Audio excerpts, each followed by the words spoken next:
YouTube, y'all, we come with horrifying things that happen on horror movie sets. First of all, I just don't play with that type of shit. So I watch like certain type of movie. If it's like some murder, like mystery type of horror movie, I'm cool. But once we start to get into the spiritual heebie boo boo shit, you can keep it. You can keep it. Look, I don't play with the Lord. I'm sorry. Look. It's just certain. It's a line. Like it's an invisible line that we can't see, never mind. It's a visible line that y'all can't see. I see that motherfucker. I'm not stepping over that. So look, I already know most of these like movies gonna be some like spiritual type shit. Like I'll leave that up to the gods. Like, cause that's something I can never do in my life. Two, when I was like a little young like boy, I promise you, I used to hate scary movies. But like, I feel like now that I got older, like maybe like around like 17, I said, man, these movies kind of cool. Like, I went back and then like we started watching like scary movies in class. Like, I was taking like a movie class. I don't know how I ended up in that class till this day. But we were watching scary movies in that class. It was pretty cool. So that's why I started falling in love with scary movies. But look, welcome new subscribers, new people. Let's go ahead and get into the video. A lot of horror movies are legitimately scary, but in some cases, the events that took place on the sets of certain horror movies were more terrifying than the movies themselves. A number of horrifying incidents have taken place on the sets of some of the most successful horror movies of all time, before, during, or shortly after filming. Whether these incidents were fatal accidents, cruel twists of fate, or some sort of evil curse still remains debatable. Perhaps a good place to start would be the Amityville Horror House, whose events may start to seem even scarier when you learn that horrors also took place on the sets for both the 1979 movie and the 2005 remake. The first Amityville movie starred James Brolin, who wasn't originally eager to take on the role, but eventually he accepted it because of something strange that happened. While reading the script one morning and getting to a scary section of the story, a pair of the actor's pants suddenly fell off a hanger, causing him to literally jump out of his chair in fright. James of course saw this as a sign that he needed to take the role, and the rest was history. Fast forward to the 2005 remake, with Ryan Reynolds taking on the part that was originally played by James Brolin. During filming, Ryan Reynolds, along with other cast members, claimed that every morning at exactly 3:15 a.m. they would wake up. The reason why that's terrifying is because 3:15 a.m. was the exact time that Ronald DeFeo murdered his entire family in the house. And it becomes a whole lot more creepy. At one point during filming, there was also an actual dead body that washed up near the filming set in the boathouse in the backyard of the house. Actors and crew members always suspected that there was an otherworldly presence during the filming of the movie. And y'all niggas playing with it. Y'all keep recording. Like, no, hell nah. Like, look. See, y'all know how you just say there's 3 strikes? Nigga, there's 1 strike when it comes to spiritual shit. Look. All it would have took for me to wake, like, if everybody waking up at 3:15 and that's when the person who murdered in the house killed the family, that's the one side I need. Look, I am black. Nigga, I don't play with that bullshit. The fuck? Look. No, hell no. Look, cause how are you like just still recording knowing all this is going on? God said, hey, I'm trying to get you out the situation, but you still playing. Whether they were right or just overly paranoid, who knows? Paranoid?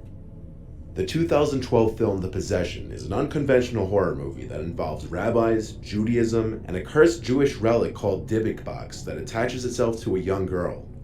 A Dybbuk box is a wine cabinet claimed to be haunted by a Dybbuk, which is a malevolent wandering spirit that enters and possesses the body of a living person until exorcised. What happened on the set of The Possession left even the star of the movie, Jeffrey Dean Morgan, feeling very uneasy, and he already had a lot of experience acting in horror movies and shows under his belt. Oh, that's the guy Some from of the Walking seemingly Dead. supernatural things that happened included That's lights exploding for no apparent reason, as well as chilly breezes wafting through closed sets for no particular reason. But the scariest incident occurred when the storage facility where all the movie props were being held caught fire and burned to the ground. A team of investigators concluded that the fire was not started from an electrical fault or arson, but the actual cause for the fire couldn't be determined. The Dybbuk box used in the movie, which played an important role in the movie, was destroyed in the fire, and the cast and crew later refused to allow the movie's producers to replace the Dybbuk box for fear that it was cursed. The The Conjuring is a movie that's supposed to be based on the true story of the Perron family, who claim to be tormented by supernatural entities in their Rhode Island home in the 70s. I don't know if it's just old ass pictures, but them always look creepy. Like, I don't know, like, but also, what I do while I'm watching scary, boy, I ain't gonna lie. I looked in the corner of my fucking eye, and I looked through, like, my door, and I thought somebody was fucking watching me. I swear to God, I was gonna turn this video. I said, I was trying to play it off, but like in my head, I was like, what the fuck? But look, okay, let me lock back in. What I do when I watch a scary movie, I be like, man, somebody's recording this. Like, this is a movie. Like, chill out. Like, what you like then like, cause you can't be jumping your girl like watching the movie with you, so you gotta be like, but in the inside, you're like, oh my God, when is my hoe going in? While several of the family members spent time on the set during filming, the mother refused to go anywhere near it, as she was convinced that several unexplained events that plagued the filming of this movie on set were proof that the spirits hadn't finished with them yet. For instance, when members of the Perron family were visiting, a furious gust of wind suddenly rose and seemed to swirl around them. However, nobody could see any movement in any of the trees just opposite them, movement you'd expect to see from any normal gust of wind. Just a couple days later, the hotel that the actors and movie crew were staying in caught fire and everyone had to be evacuated. And it doesn't end there. James Wan, the movie's director, recalls working late in his office one evening when his dog started growling at something. He would get up to investigate, but he couldn't find anything that would be antagonizing the dog. Time to go! However, the dog had his sights on something across the room. Time to go! It seemed he had focused on an unseen entity in one corner of the room. Time to go. James took a break from working after this, having been legitimately freaked out. Vera Farmiga, who played the role of a paranormal investigator in the film, refused to take the script home. The fuck? I've never seen this movie in my life. I told you, I don't watch spiritual shit.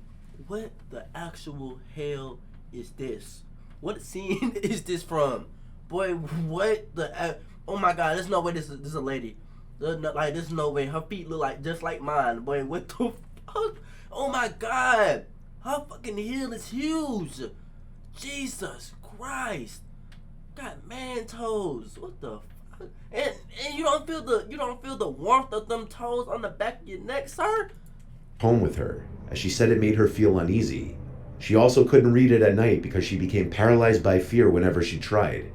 After a phone call discussion with James Wan, Vera opened her laptop screen and there were 3 digital claw marks from the upper right diagonal to the lower left. This wasn't the last time it happened though. Her next experience came a few months later, literally on the day that she completed work on The Conjuring. She returned home to upstate New York, and when she woke up the next day, she discovered what she describes as 3 claw-mark bruises across her thigh. In 1983, a movie based on the Twilight Zone series was released. During filming, actor Vic Morrow was killed on the set. Deaths on movie sets have happened many times, but what makes this extra disturbing is the fact that Morrow appeared to predict his demise just a year earlier. How? A year before filming of the Twilight Zone movie began, Vic took out a $5 million life insurance policy on himself, explaining to friends and family members that he had a premonition something bad was going to happen to him on an upcoming movie. He had seen it in a dream he had. Unfortunately, his premonition came true, because while filming... Y'all see what I be talking about? God is giving you the signs, nigga. God's like, yo, like, look, I'm trying to help you out.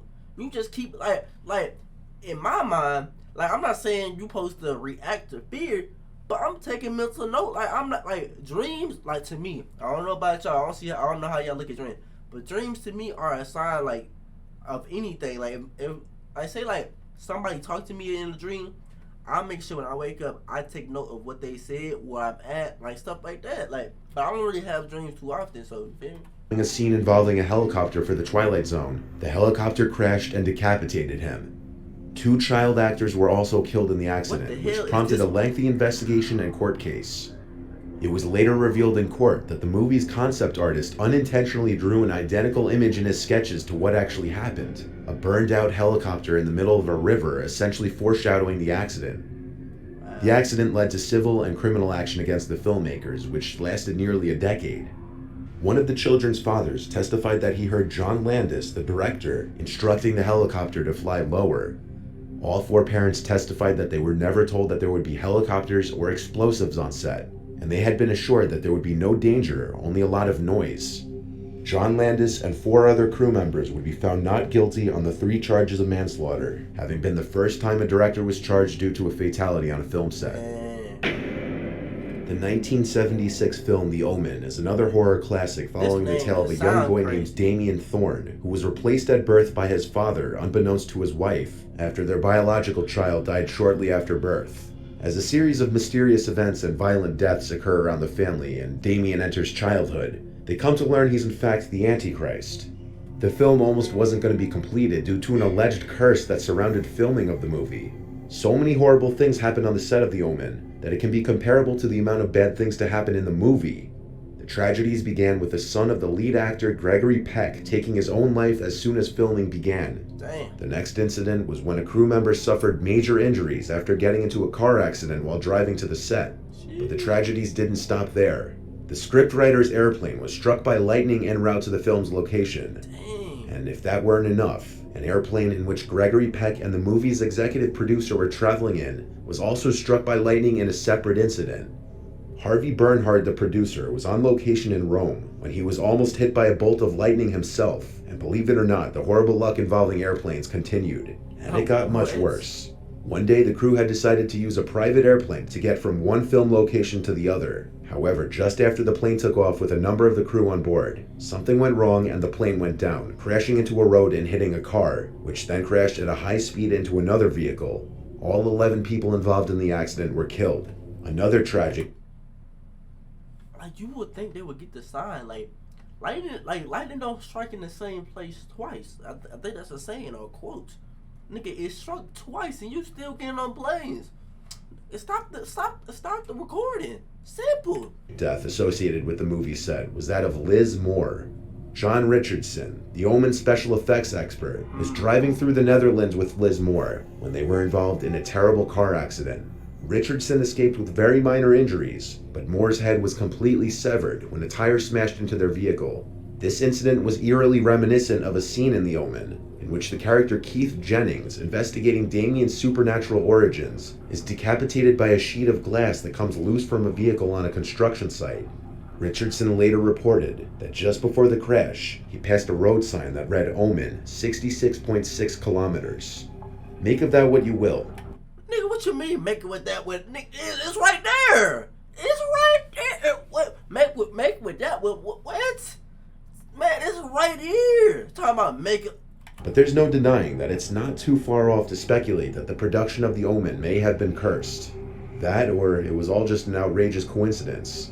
All that can be said for sure is that The Omen is a very iconic movie, and the chilling tales that surround its production have only helped to cement that legacy.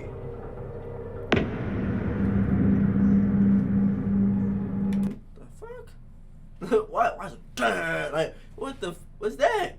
But anyways, like, do y'all believe in like spirits and all that? Like, hey, like, I don't really speak on it. I don't really think about it for real. But like, I mean, it's possible. It's possible. You feel me? Like, I'm not gonna say it's not. I'm not gonna say it is, because I don't know. But it's possible. But look, if y'all enjoy that video, make sure you like, comment, subscribe, and look, hit the subscribe button and be part of the game. But look, I'm out of here. I love y'all, and I'm gone.